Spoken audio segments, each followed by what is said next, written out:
What is up, everyone? It's your boy David. I got Carlos with me from the Beard Zone Sports Talk, and we just wanted to give you a quick announcement. Live Thursday, April 24th, we will be live here on YouTube and on TikTok. If you're not already following us on TikTok, the link will be down in the description. But we're going to be covering everything for the NFL's first round that night. So we're going to be getting you the picks before Roger Goodell says it. So if you want to play some fun little bets with your friends to, try and get some easy money that night, definitely feel free to tune in. And Carlos, you got anything? You know you're going to be at those draft parties.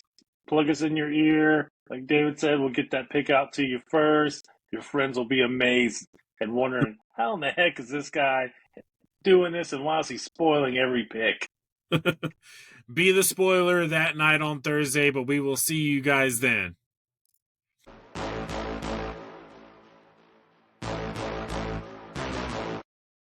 Hello, everyone, and welcome to the Beard Zone Sports Talk.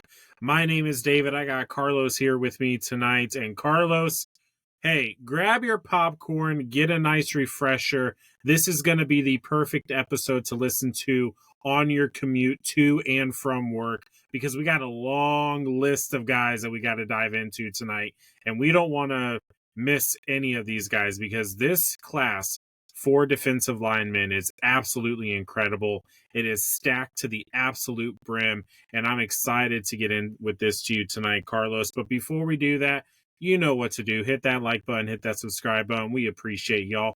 Carlos, from a defensive guy's mind, right? Like you love the defensive side of the NFL. This draft class for the defensive linemen, you have got to be excited talking about these guys tonight. Dude, it's insane how many good players are in here. And literally every guy that we're going to talk about could go in the first round. Like there's not a guy that's like, oh no, he's a second rounder. They're all first round draft picks, but not all of them. I mean, is it inconceivable to see 11 defensive linemen go in the first round? Like, I mean, it could happen. Gosh. But and there's guys. We're just hitting the top 11. We're not. There's still guys behind them that are very high quality guys that people are just going to scoop up in the second, third round. Yeah. No, I mean, 11 defensive tackles, or not defensive tackles, but defensive linemen. I mean, if you look at it, listen, if you're a fan of the NFL, you know for a fact that you win Super Bowls because of your trench game. The Philadelphia Eagles proved that with the way that they were able to get after the quarterback in the Super Bowl and the way that they were able to protect their quarterback in the Super Bowl. So if you want to win the big games, you have to win the trench game. So, but Carlos, let's get right into this. I want to start with the guy from Ole Miss. This guy, big old country, that's what I want to call him. He's 6'4", 315 pounds, former five-star number one overall defensive line recruit coming into 2022. He transferred from Texas A&M to Ole Miss back in 2024, and that is Walter Nolan. He's found great success. This guy is a true nose tackle. He just plugs up the middle of the line. What do you like from Nolan Smith? He was part of that A&M like $20 million NIL defensive line with him, Shamar Stewart. It's crazy how much money they spent that year on NIL guys and getting these recruits in. No, he's a big dude. Got a quick first step for a big guy, and he's gonna wreck some havoc. He kind of reminds me like Jeffrey Simmons a little bit with Tennessee. Ooh, So I like that. yeah, he's gonna be a guy. I mean, he like you said, number one player out of high school, 5-star, just been producing over and over in his career, and he's a nasty player. Like he gets after it, man. Got a good motor, but he's that nastiness that you want in the middle, or you have to have. Like you can't be a finesse guy really playing that 0 to 1 technique. Like you can't have that. No finesse in anything in the middle of that, in the middle of the field there. When your job is to plug the hole, and that's exactly what this guy does. Very quick first step, like you said. Like his power is unreal, and he can really use his size what he does is he uses that natural leverage that he has because of his size to make sure that he plugs up the holes. He's gotten in the backfield. He disrupted the run game a lot last year in his game. The biggest thing that I'm seeing that I want to see him transition into the NFL, which I'm sure he's going to be able to do, is maybe get your pass rush a little bit more consistent. But because he is a defensive tackle guy, you're not necessarily looked at to get to the quarterback. But it's always nice to add that into your resume.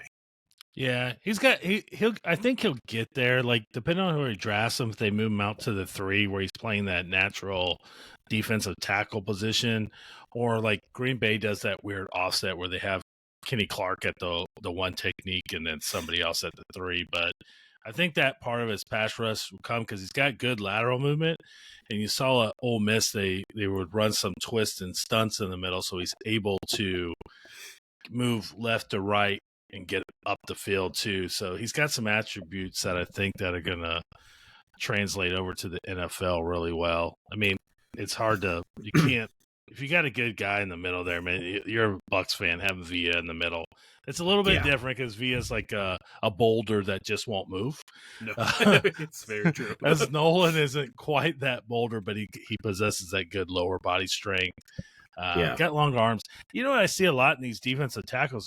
They're getting taller and taller, which it makes it a little more difficult in their pad level. But the NFL centers and the guards are getting bigger, and in height, the centers are kind of staying around that 6'2" range. But that might be something that you see a lot of the taller nose tackles have trouble keeping that pad level down at the point of attack. And see how he does with the double team, especially depending on where he gets drafted at. If he's going to be like that 0 or 1. Yeah, and a lot of people have him going early first round, potential top 10 pick, depending on where the other pieces fall. There's a lot of buzz going around right now. There might be some what we thought was going to be a for sure pick with the top 3 picks are now they're getting shifted around. So it's all this draft should be very interesting, and I'm excited to be live. If you want to know the picks before anyone else, check us out live on YouTube and on TikTok live. I believe we're going to be live on there as well. So check us out on TikTok because we're new on there. But Carlos, let's move on to the next guy on this list. Another defensive tackle guy, big dude, 6'3", 318 pounds, former wrestler. So, you love that to get in the trenches, and that's the guy from Michigan, Mason Graham. This guy is one of the most disruptive players on that Michigan's defense. Super stout frame. I mean, just if you ever used to watch the NFL Combine when Mike Mayock was there with Rich Eisen, he always said bubble butt. And this guy has that bubble butt, man. Thick lower half, quick hands. Allows, and because of his wrestling background, he knows how to use his leverage very well in the interior of that line to disrupt the running game. So, but what do you like from Mason Graham? I like everything about this guy. I think he's probably the first defensive tackle. Carter's going off the board first when it comes to linemen, but this guy's. Michigan upsets Ohio State, but this guy's one of the big main reasons why they do it because freaking Michigan couldn't run the ball. Like he was just so disruptive in that game. The one thing that he has is a very high IQ. He understands his position. He pre-snap schemes, knowing when blockers are moving. He can sniff out screens very well. He's got really good lateral movement. He's just I've been trying to think who to compare this guy to, but he does so many things well, and he's nasty. He's another nasty guy, man. He is nasty. He's got some of that Ryan Jensen nasty streak about him. I love that. But he's smart, so I think it helps him out. But he's quick. He's got it all, man. There's not a lot to his game that I don't like. He's going to be a huge pick. He's going to be a monster for somebody. Yeah.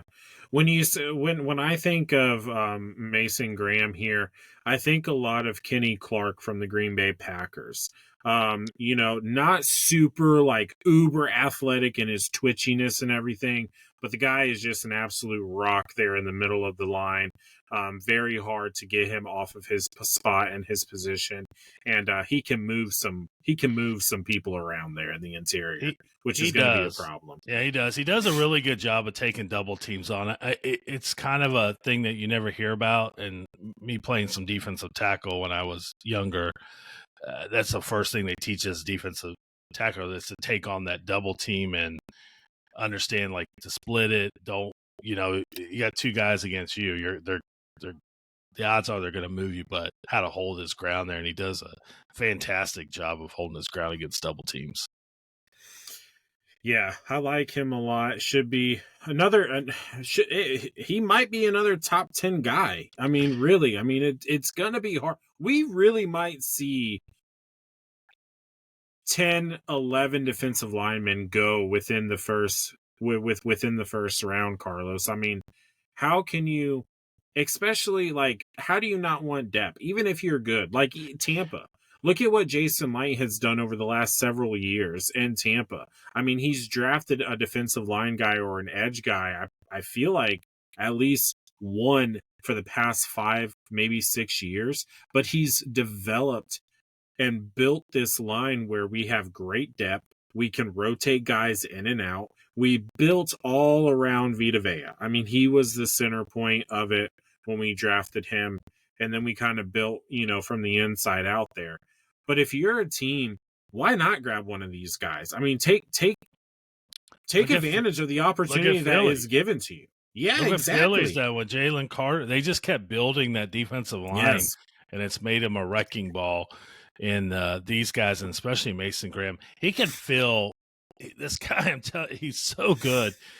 He played on a good defensive line. His counterpart, we're going to talk about in a little bit, but this guy was just a wrecking machine, and you just don't. He's one of these guys that we don't see a lot. He kind of reminds me of a little bit of Dexter Lawrence too from the Giants. Like he just wreaks havoc. Like he's a big guy, but he doesn't move like a big guy. He's moving like some of our edge guys in the past. Like he's just got great feet. And as he develops his pass rush, this guy's going to be a force, man. He's going to get sacks. I never want to compare anybody to Aaron Donald, but he reminds me of like if we're taking somebody like Braden Fisk. Like Fisk is he's a really good run stopper. Yeah, Graham is better than him at that. Plus the moves, like he's going to be a great pickup for somebody. Like this is just an insanely deep class.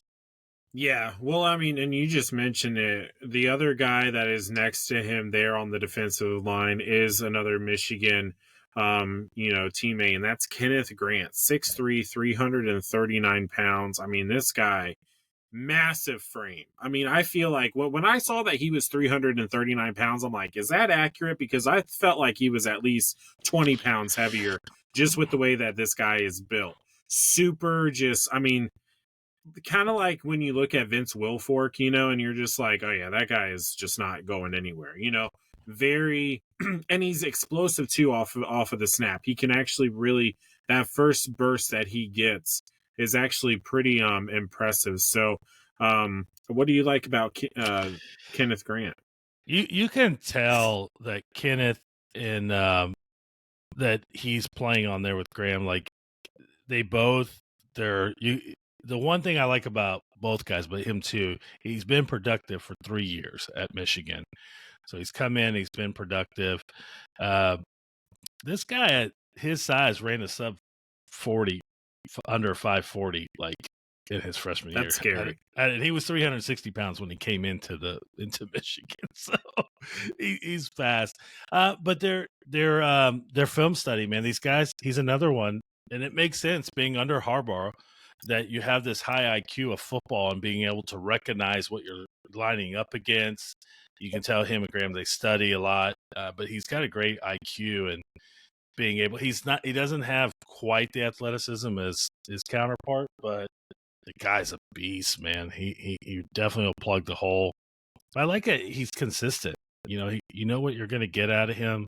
And he's been that consistent guy for them for 3 years at Michigan. Yeah.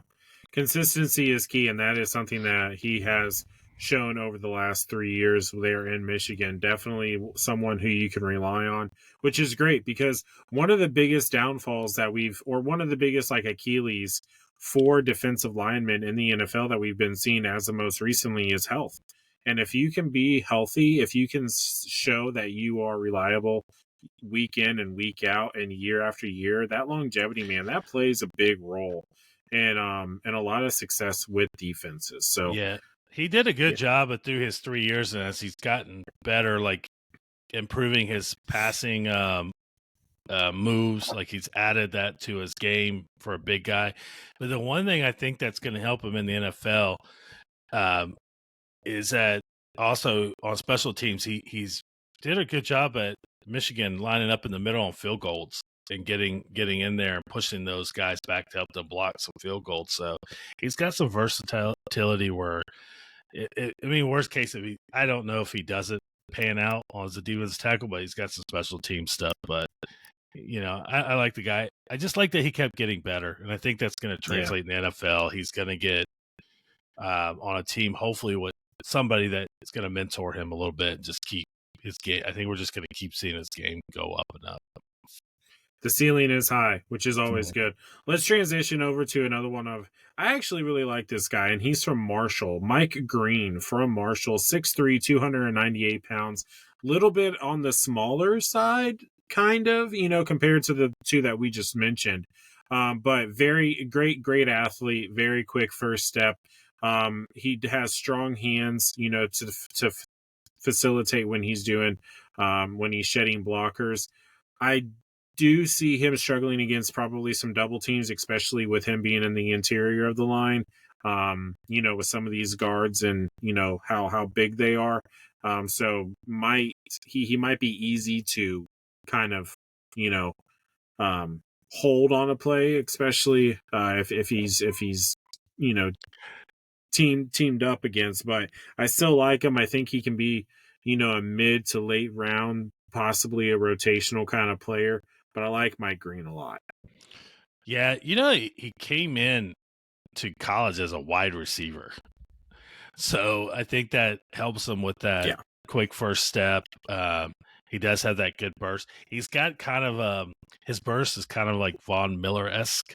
So, but playing at Marshall, he gets the small school. He had 17 sacks last year, but he is in the Sun Belt Conference. So it's hard to tell if he's not playing against the competition like some of the other guys. We're talking about where like Grant and Mason are playing against the Ohio States, the Oregons, Penn States. Yeah. They're playing elite teams. And Green really hasn't had that, but he's got. So I heard a great thing is, do you draft on traits? And I'm wondering if Mike Green gets caught in this. Like, he's fast. He's a 4.5 40, great burst. Like, he checks off a lot of boxes, except for the part of he hasn't played against top end talent, and he's still raw.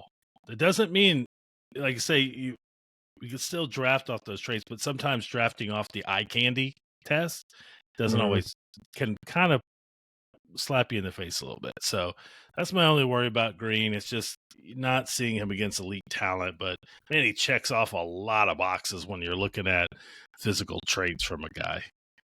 Yeah, for sure. The level of competition always comes into question, but when you go to the NFL, the level of competition is going to be the next step up, Yeah. So I mean, it's always hard. And we've seen year after year that offensive line and defensive line by far are the safest picks going into a draft for any GMs, I mean, and some people are going to, if there's any edge guys, I played some defensive tackle and then moved out to the edge. The edge is the easiest position to play football. They really don't need, there's not a whole lot of assignment activity there. Hey, control the edge and get to the quarterback.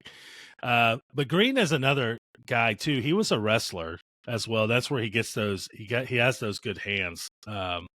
Like Mason has that as well. So he's got that wrestling background. I think his wide receiver background gives him athleticism on there. But I mean, if he's coming in to the NFL, just maybe he's a third down specialist. He's just a guy. Hey, it's passing downs and get after it. It's 2nd and 20 or 3rd and 9, and you just need that guy to get after it. He might be your man there. Yeah.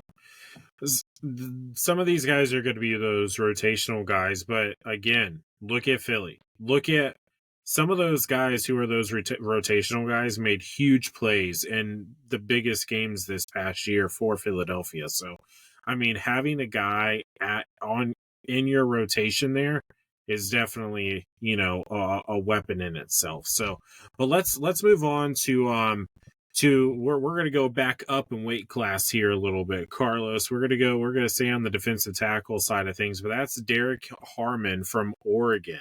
6'4", 313-pound, used to play for Michigan State, transferred to Oregon, had some success last year, racking up 8.5 tackles for loss, 5 sacks, 2 forced fumbles, which is great. You always want to, you know, get after the ball and, you know, do the old peanut punch out. So, but he plays high, which is going to be something that we talked about, especially in the defensive tackle position, with the centers still being around that 6'2" frame. If you're playing high, you're going to lose a lot of the leverage. So he can't. He's going to have to rely on some of his. He's going to have to get a little bit more flexible, I feel like, to find what he could be in the NFL. Yeah, is an interesting guy because Oregon had a good defense, but not like some of the other guys where he was the main guy on that defensive line. So he took on a lot of double teams through the year, through last year. But he still produced. I mean, 5 sacks, 8.5 tackles for loss. So he still was productive while being double teamed quite a bit. The one thing I like about this guy, his upper body and his arms, they're long and he's powerful. He's got a ferocious bull rush, man. He understands I'm strong, long arms, and he gets to his blockers faster than they do, and he pushes, man. It's like he's bench pressing the guy as he's pushing him back. Just like it's crazy strong how this guy is. But another guy, man, I tell you what, these Big Ten guys that we're talking about so far, they're well coached, and you can tell they do their due diligence in the film room. He's another one that recognizes plays very well. He understands if my lineman is in front of me is pulling left, I got somebody coming back on me, and he you know, to follow those blockers. So he's just another guy with play recognition, understands even when screens are getting thrown at him. He just diagnoses them really well. So I think it's hard to tell with him because of him being double teamed so much, like where his ceiling is at compared to the other guys where you have Graham that has, you know, that other elite defensive tackle. So he's got some help there. So I like the guy. I think he's going to be a good. I mean, man, all these guys have the potential to be really good NFL players. Yeah. Oh, yeah, for sure. And that's why it's going to be very interesting to see. I feel like the first 3 picks are going to determine how this draft is going to go. I mean, because now we're starting to see, like, hey, Cleveland is looking, you know, very serious at, you know, like a Travis Hunter or an Abdul Carter. We have the Giants now who might not be interested in quarterback because of the quarterback, you know, additions that they've added with Jameis Winston and Russell Wilson. So it's like some of these guys might fall, and you're kind of like quarterback room. What the heck, you know? The only crazier quarterback room in the NFL right now, honestly, is the Cleveland Browns, and they hold the number 2 pick. So it's a coin flip, man. You're right. Like these guys, Carter. I think the Browns are going to control the way the draft goes because I've seen stuff where Shedeur Sanders goes all the way back to the Saints. So there's just a lot of the Browns are like dictating this draft, but. I mean, you're at number 2. You're if you go Hunter or Abdul Carter, who could be mad at you? You can't be mad at that pick. Even if you don't get a quarterback, you still can't be mad at that pick. I mean, I would almost to me that's a smart pick. I would stay away from the quarterback position, but yeah, damn Browns. They'll probably F it up and draft a running back. Could you imagine? And with the second pick of the 2025 NFL draft, the Cleveland Browns select Ashton Genty, Boise State. But could you be mad at that? Like, honestly, no. who's their running back? Chuba's gone. They don't have a Yeah. running back. They don't have a quarter. They're the only team that doesn't have a running back or a quarterback. It's going to be tough to win. I'm throwing it out there. It's a little tough to win without a running back and a quarterback because I'm not sure at the center if he can hike the ball to a wide receiver. I don't know how that's going to work out, but they'll figure it out. Congrats to Myles Garrett for getting the bag. Yeah, congrats, Miles. You're going to be playing quarterback and running back. Yeah, congrats. You've gotten both now. Yeah. Since we're going to pay you like both positions, you might as well be both positions. Oh my God. Oh, but we digress over here. But hey, I want to move to a team that the Philadelphia Eagles like a lot, and that's the Georgia Bulldogs. They got some guys this year, on that defensive side of the ball. And the guy who I really like, he's kind of hard to miss. It's Michael Williams. This guy is 6'5", 265 pounds. I mean, insane athlete. The way that he runs and the way that he moves shouldn't be possible. Should not be possible. But that's what we're just starting to see. But absolute relentless effort and physical attributes. He's a presence out there on the field. But what do you like from Michael Williams here from Georgia? Just another guy you can add to the list of Georgia Bulldogs over the last 5 years, that I'm sure Philly will draft him or Jalen Walker. So he is, man. These defensive ends are freaks of nature. We were talking about this earlier. Like we have the guy at the top with Carter, but all the rest, like these ends are running 4.5s. We had a wide receiver who went to Buffalo and ran a 4.6. So we've got defensive ends that are bigger than him, that are faster than him. Like it's crazy the way that the edge position has transformed to, he only ran a 4.6. His draft stock is going to plummet. But guy's a freak on tape, man. He gets after it. He's tall. He's kind of what you see in a lot of edge rushers these days. Just tall, lanky guy, long arms, quick step, gets after the quarterback. He does a few things he's probably got to work on a bit. I don't know if he's versatile at his counterpart with Walker. Like, he can't drop out. He doesn't drop out in his own coverage as much. But his counterpart was a former linebacker, so he's probably used to it. But just a long list of Georgia Bulldogs, man, that are just on the defense side of the ball that just going to keep coming. But he's a good player. I like him. Yeah, the only thing that is kind of a little bit of a concern, though, is that he does have an injury, past, which, obviously raises concern for durability. But I think that, technology now anymore, it doesn't really seem like, ACL injuries used to be career enders, and now people are coming back within the same season, or within a year, depending on, kind of where the injury happens. So, technology is a huge part in that, but you never want to always have that risk, with the guy there. Yeah, but when you get, like, as an athlete, we get so explosive, and he's a strong guy, man. He's got great hands. Like, he's, I don't know, he's almost violent. Like, he gets his hands on these offensive linemen. He's just, like, shaking them. Like, so he's got that great, rare hand strength that you like to see, because he can control the edge, and that's part of the one of two things that edge rushers have to do is control the edge and get to the quarterback. Really get to the quarterback. And, hey, while you're at it, if you see somebody running outside, will you stop that person? So there's not a whole lot to that edge position. Yeah. Well, let's stay with Georgia. You mentioned him earlier, and that's Jalen Walker. And he's an edge / linebacker. He's a Swiss Army knife of the defense. I mean, he can play a lot of different roles. We saw him drop back in coverage. We saw him get after the quarterback. Has a very aggressive downhill attack and burst that he can hit, on little dink and dunk plays with screens and everything else like that. He can blow up a play for sure. So what do you like from Walker? I actually like him more than Williams. When I'm looking at edge rushers, there's always two things you're looking for is how they bend. You talk about that bend and that ankle flexation to where they're able to bend their bodies coming around the edge. And then in order to have that great bend, your lower bottom, particularly your ankles, have to bend as well. So it almost looks like he's spraining an ankle, but he's not. But he's a little bit smaller. He's only about 6'1" to 6'2", depending on what report you read.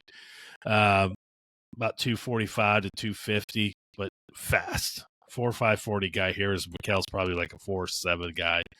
But he has the more natural, I think, instincts at the edge part where he has that great bend, great burst off the line. Causes issues. I mean, look at the Texas game. He had 3 sacks against a guy that's going to go first round in Kevin Banks. So you're talking a first round NFL guy, puts up 3 sacks. He had a hell of a game. That doesn't include the pressures. He's going to be a fantastic player. High motor. That's another thing, man. He's just going to wear down those offensive tackles because he just doesn't stop. Like I don't know what he's eating between snaps or when the offense is out, but this guy doesn't stop, man. It's just the speed he starts the game out is the same speed he ends it, and you're talking 60 to 70 snaps later, and he just doesn't stop. And I mean, and that's what you want. You want a guy to chase guys around from behind. Man, that high motor and that bend and everything. It's what I'm looking for in a defensive end. Yeah. You know who he reminds me of a lot of, and just the way that his burst. You know who his burst reminds me of? It reminds me of a 2020 Devin White. I mean, when Devin White with Tampa, when he was all over the field, and he definitely more polished in the passing game. Devin White did struggle in his coverage game, but Devin White exploded plays.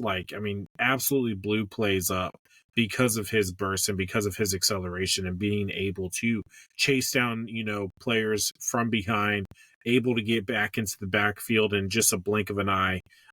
This is what Walker can bring to the table, and he's just a little bit more polished. Very fluid movement, man. He can run north, south, east, west. Doesn't really matter. This guy is going to be a great addition to wherever he goes in the NFL. So I'm excited for it. I do like that he's a guy like you saw him at Georgia where they would blitz a linebacker and he would fall back into coverage, and he understands. Like you'll see some guys drop out of coverage off the D-line and they're not sure what to do when they're in that space. When that zone coverage, and you just kind of see him looking around like, what do I do? What do I do? All right. But he understands that, and he originally starts out as a linebacker, but he understands when he's dropped back, the scheme, what routes are like that linebacker instinct comes into play, so that makes him very versatile on the defensive line. I like him. I think he's going to go before Williams for sure, but it's not discrediting Williams at all. But maybe that 6'2" frame or height might be a little bit people might look at and be like, but I mean, the other stuff you can't discredit, that having that amazing, like him being able to bend. If you ever watch some of the tape that he has, I'm just like, is he supposed to fall over? And he just is coming around that corner. And I'm like, what the hell, man? But that's what you're looking for. That's what the greats had. They all had that fantastic bend movement that they could do coming around the edge. Yeah. Oh yeah. And you said it earlier. If William goes before any of these guys that we've mentioned, right? Or if any of these guys that we've already mentioned goes before another guy, it's not because they're quote unquote better. It's just they probably fit the team's scheme a little bit better. Yeah. There's so much talent. Like all of these guys that we've talked about thus far, would you be like, why did he go in the first round? No, none of them. I've seen so many. You're 100% right. I think because these guys are very even on a lot of playing fields, especially the edge rushers. Carter, number one, but everybody else is very similar. But with Walker being able to drop into zones, and then you have Mikkel Williams that's more of a pass rush. And Walker holds the edge better. He definitely is great with leverage on run blocks. Even a guy pulling out, he does a great job of holding the edge. on here. But you're right; it could be a scheme. Maybe they need something. Heck, I even saw one board where Cleveland takes Hunter second, and Carter goes to the Giants at 3. I'm telling you now, that defensive line at the Giants it'd be great with him on the edge, Carter, Dexter Lawrence in the middle, and you still have what is it, Thibodeau at the other edge, who's been coming on. Bro, that defensive line, it jumps into like the top 5 in the NFL. Yeah. It would be nuts if that were to happen. I think that's the best case scenario for the Giants as well. But yeah, these guys, if you look at every mock draft, they're going all over the place. Like there's no They like are. just Carter. Carter's the only one that we know is going to go in the top 3. He's going to one of those 3 teams. He's going to one. Yeah, and after that, it's man, just throw your cards in there wherever they land at this point. Yeah. But again, if you want to know who goes where before everyone else does, check us out live on YouTube, and we're going to try and be live on TikTok as well to try and reach that audience over there. So, but tune in there live first round Thursday. What is it? April 23rd, I think 23rd, 24th, one of the two. But check your calendars and tune in to us. We'll be live. So I want to go to a guy, Carlos. We talked about these guys, and we've talked about how their athleticism is just getting a little too ridiculous, and how it just doesn't seem almost it's inhuman for a man for people of this size to move at this speed. I'm gonna just read you off the stats here. I'm not gonna give you the name yet, but if I were to tell you that a man who is 6 foot 6 inches tall, weighs at 272 pounds, ran a 4.5940, would that even be something that you?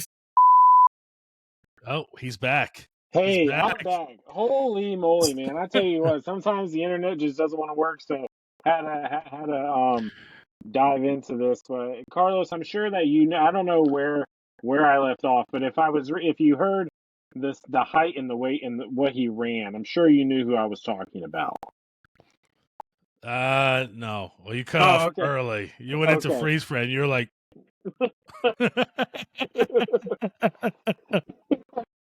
hey, technical issues sometimes happen. If we're talking about weight, there's a guy coming into the NFL draft with a lot of weight. Okay, who are we talking about? The man from the Florida Gators, 424 pounds of him. My gosh! Holy mackerel, man! This guy is a. I don't know if the word "big guy" does that even fit him? I think we're talking enormous. Yeah. That guy, the first time I saw him, I want to say that it was when I was watching the Miami Hurricanes just this year.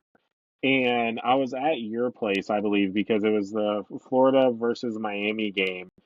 And I saw him for the first time, and I went, did you see the size of that guy? Like, it didn't even look real. It just didn't.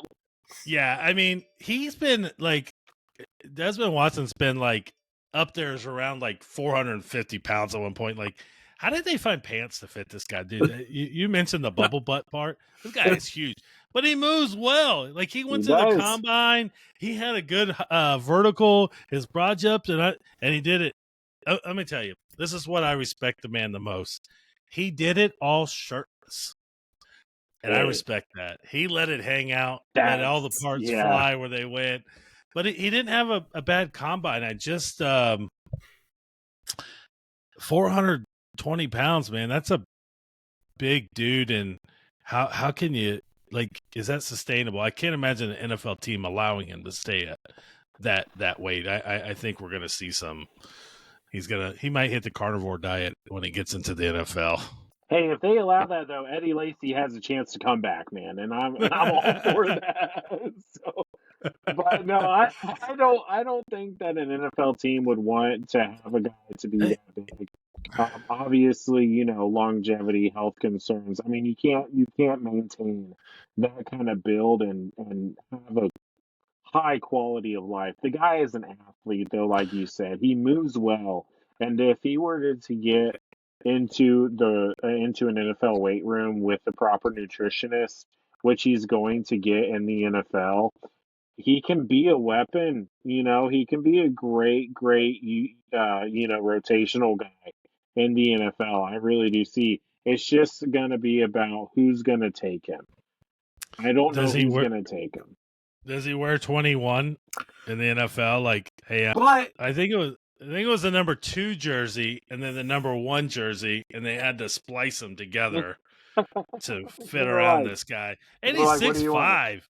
Yeah. 6'5", 420, dude. That's crazy. And his 40 wasn't that fast. It's one of the few players that Tom Brady actually. We may have to look this up. He might have beat Tom Brady in the 40, or he's very Oh close. my gosh! Don't do that to Yeah, Tom. he may have Don't do that at to Tom. yeah, yeah. That's definitely something we have to take a look at. I think he was around like a 5'7" in his 40 time, 5'7", 5'8". But for 400 something pounds, that's a lot moving. But like you said, it worries me. A guy that big in the NFL, you got a lot of guys moving. He's susceptible to like knee injury, get rolled up on. But he moves big. He moves pretty well for a big guy. I mean, he caused some issues, but when you're that big, you lose some athleticism. As big as he is, so he would struggle, I think, against like a zone run team that runs to the outside a lot. He would just negate him at that point. So kid's got to lose a little bit of weight, but you definitely could not pick this guy at some point.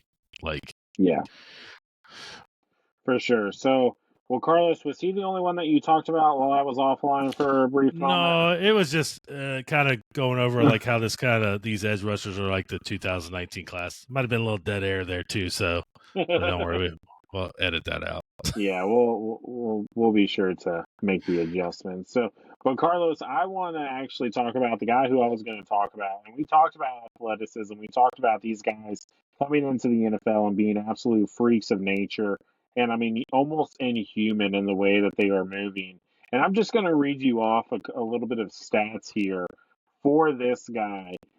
If I were to come up to you and be like, hey, a full grown man at the height of 6'6", weighing 272 pounds, ran a 4.59 40, you would think that I was building someone in Madden and just try to cheat code my way through the creation center. But this is an actual human being, Carlos. Yeah, that you got. How did you find out my high school stats? What the heck, bro? You stalking me? Come on. Breaking news, Carlos Rivera to enter the NFL draft. It's never too late. If a 440-pound man can do it, so can a 40-year-old. I got one play in me. There you go. You got one play. But Carlos, no, unfortunately, I'm not talking about you. I'm talking about Shamar Stewart, defensive end from Texas A&M. This guy, over 37 games, recorded 65 tackles, 79 quarterback pressures, and he is the definition of a freak of nature. I mean, I just read you off his height and weight and what he ran. The guy has a very rare combination of size and speed and explosiveness, and it makes him very, very dangerous coming off of the edge there. It does. He's a freak, man. 5'9", 40, fast. I'm gonna give you another stat though. He is part of that $20 million NIL defense that was put up by the Aggies. Throughout his college career, he has 4.5 sacks. That's it. 1.5 a year. That's probably my only knock with this guy is that he doesn't know how to turn his pressure into sacks. He has a ton. Last year alone, he had 39 pressures. Just last year. He's putting heat on the quarterback, but it's just not relating into sacks. So it's something he's definitely going to have to improve. I mean, other than that, the guy's got a devastating bull rush, man. He's like a bulldozer with his power that he has at his size. He's another guy with a relentless motor. He just doesn't stop. Miami played Texas A&M in the past. I've seen this guy play in a few games, but he's another guy just never stops. Does a great job of setting the edge against the run, but when you're that big, man, he does. But that's my only concern is, like, how do you turn these pressures into sacks?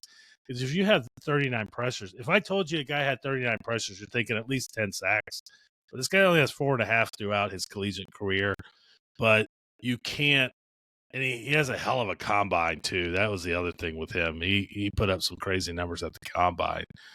So a team's going to take a chance. I mean, he's putting pressure on people, but they'll help him, I think, help convert that pressure to sack totals. Like he's definitely got to work on that. Yeah. Yeah, hopefully he can get home with those.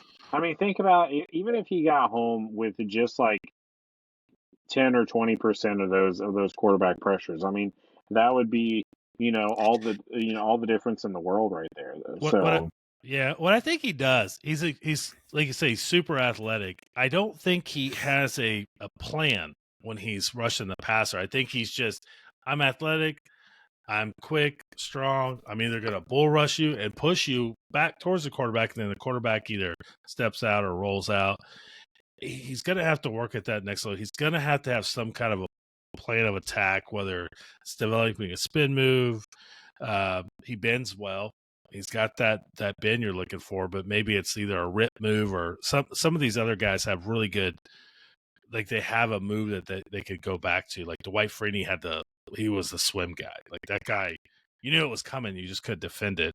So he's going to have to develop something like that to help him convert those pressures into sacks. Yeah. Well, let's move on to a guy. And Carlos, you're going to have to kind of take over here because I'm out of commission. I've been trying to get my internet back up and everything. I don't know what the heck is going on. But I'm off of my phone, so I don't have my notes are currently unavailable. I have my notes for Carter, but I know that we're not at the Carter. I want to save Carter for last because he is the guy coming into this year. So. What is the next? Who is the next guy on your list? Because I know that we still have a few more to touch on before Carter. Yeah, definitely. James Pierce Jr. from Tennessee comes to mind. He's another. He's not. I would say he's not as gifted as Stewart or a Carter or even a Walker from Georgia, but this guy has been productive. 17.5 sacks in his career, one of the most productive players in the country at that position. Good in that initial burst. He does a great job, and maybe some people don't understand the term. He's able to translate his speed to powers. So in a sense of where it looks like he's about to try to beat you around the edge, and then all of a sudden he's locking you up and pushing you back into a bull rush. So that's a gift I think that a lot of ends don't do, to be able to transition that. So he does that very well. He moves horizontally very well as well. Like change of direction is very fluent. He's just able to. He's a good guy. He just doesn't have those.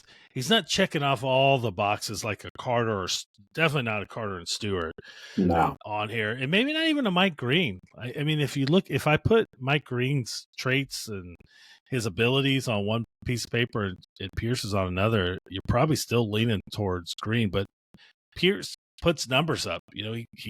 He's a productive guy, so it's hard to take that away from him. Yeah, I really like that guy, and that was something that I did have noted on it, is that his speed translates to his power that he has on the field. I mean, the amount of burst and explosiveness that he comes at you from the edge is you better be ready. That's all I'm gonna say, because if you're not good, if you're a little bit off balance with your footwork, he's gonna catch you and he's gonna end up getting to your quarterback, which will be a bad day. Maybe that's why these quarterbacks are making this much money, Carlos, because we're talking about these guys 6'6", 272, running 4.59s. No wonder you want that much money. Yeah, I mean, there's another 6'6", 290 guy here. Like he's a big dude. Yeah. But he does a real good job. He does one thing that you see Carter does. Actually, Carter doesn't do this as well. He has a good way of making space in a sense, almost like a basketball player is able to create space with his dribble, and he does that and then he exploits it against him because he doesn't have that great bend like a Stewart or Carter does. He just I think that's like a natural gift, and he doesn't have that. But he definitely makes up for it with the other things. But he's just productive. Like you can't negate production. This guy puts numbers up. Another high motor guy. He's an SEC guy. He's playing top talent each week, so he's able to put these numbers up against the best of the best. Yeah. You know who he could be, and I think he's a guy that, and I think he could be next year's or this year's Chop Robinson with the Dolphins. And I was not high on the pick of Chop just because he didn't have some of these natural traits like you see with Stewart or Carter, or even the guys that were drafted before him. But Chop got better and better and better, and Pierce could be that guy for our team next year. He just might. He's a first-round talent, but he might be this year's Chop Robinson. Yeah, could be. And there's always going to be a couple of guys in this draft class that they're going to be a surprise, right? People maybe not be very high on them, but they are going to come into the league, and they're going to be a lot of surprised people, pleasantly surprised, especially from that team's fan base. So, and it's bound to happen, man. One of these guys are going to fall out of the first round, maybe even fall all the way down to the third round. There's so much talent. We're not going to touch on everybody. That's the other thing. With how many guys we've already touched on, we could still probably do another full episode of another 5 or 6 guys more that we want to touch on just because of how deep this draft class is. But we just wanted to really highlight some of these, top end guys. Carlos, are we ready for Abdul Carter here? Because I don't have anybody else here on my list that I'm seeing. I can tell you, nobody's ready for Abdul Carter.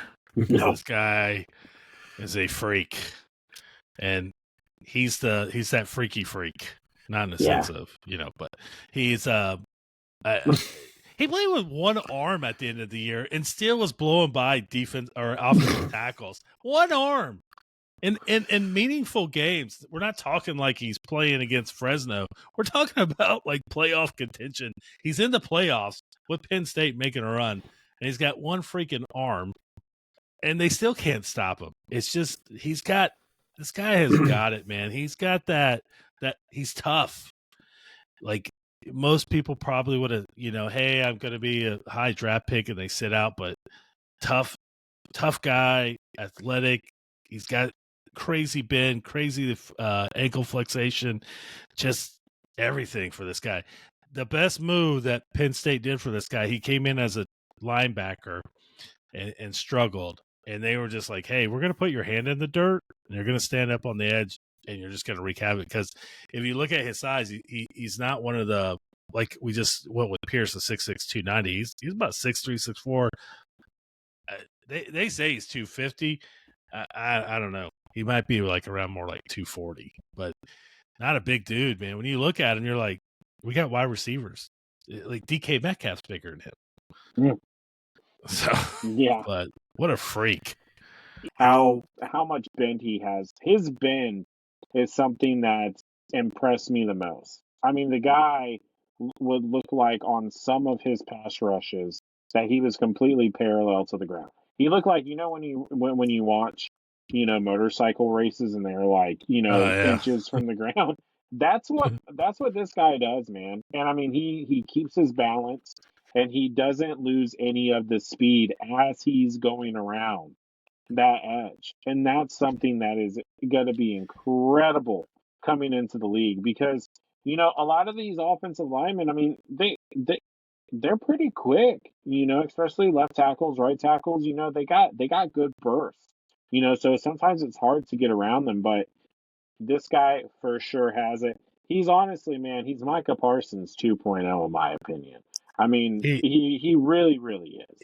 He is. He might actually have a better man, it's hard to knock Micah on anything, but you're hitting that I was trying to think of players who he reminds me of, and it does. Like he's unblockable on the edge. It's just it's crazy. But he does another thing, and Micah does this too, man. He tackles with anger.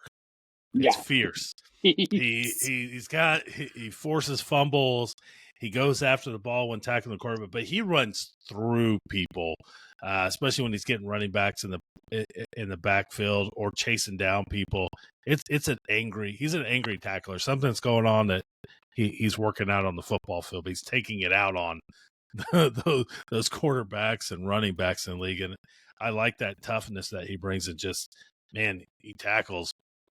It's painful. He had a couple of plays this year, and I'm just like, kind of like the Javon Clowney hit against Michigan, where he decapitates the guy, which catapulted his career. It did. But Carter's got some of these, and you saw in the playoffs too. He had a couple sacks.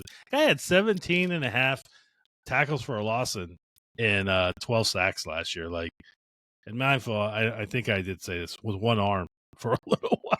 Like, it's amazing what this guy can do. It's just the only thing I think that he needs to improve on a little bit. He doesn't tackle as good as he probably should in space, but when it's really hard to tackle in space. You know, we got guys, these running backs and wide receivers that we're seeing are getting freaky as well. But that's one thing he's going to have to improve on a little bit is his open field tackling. Yeah.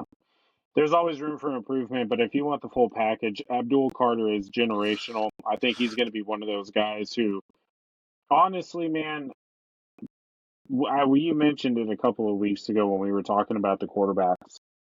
And Cam Ward is projected to go number 1. If I'm Tennessee and I see Abdul Carter, I see Travis Hunter, I get it. You want your quarterback, but how do you pass up on that? You know, I mean, how? It's so hard. Cleveland's really in the worst spot possible. Like, you've got two generational guys with Hunter and Abdul Carter.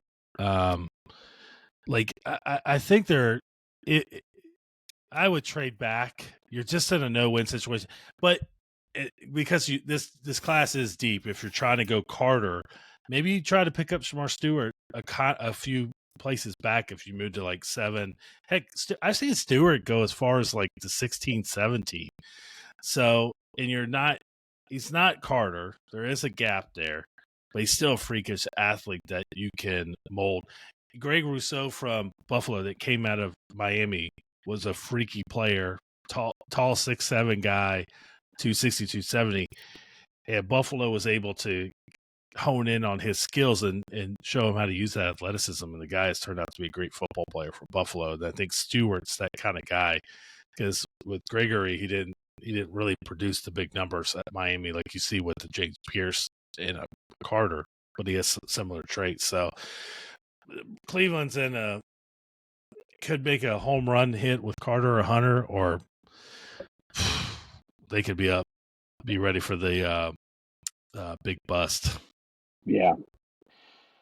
Time will definitely tell. So, but Carlos, I appreciate you holding down the fort for those few minutes when we had the technical difficulties. Sorry about that, everyone. Yeah, this draft class is super deep. I'm excited for it. Next week, we're going to be talking about the guys who are tasked to block these guys.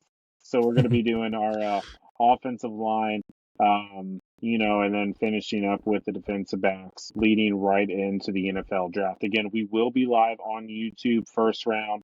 We'll probably start going live maybe like 15 minutes before, and then we'll most likely be on for the entire first round. So if you want to know before everyone else does, we have a little bit of an inside source that we're going to be utilizing to announce those picks. So be sure to tune in to us on YouTube Live.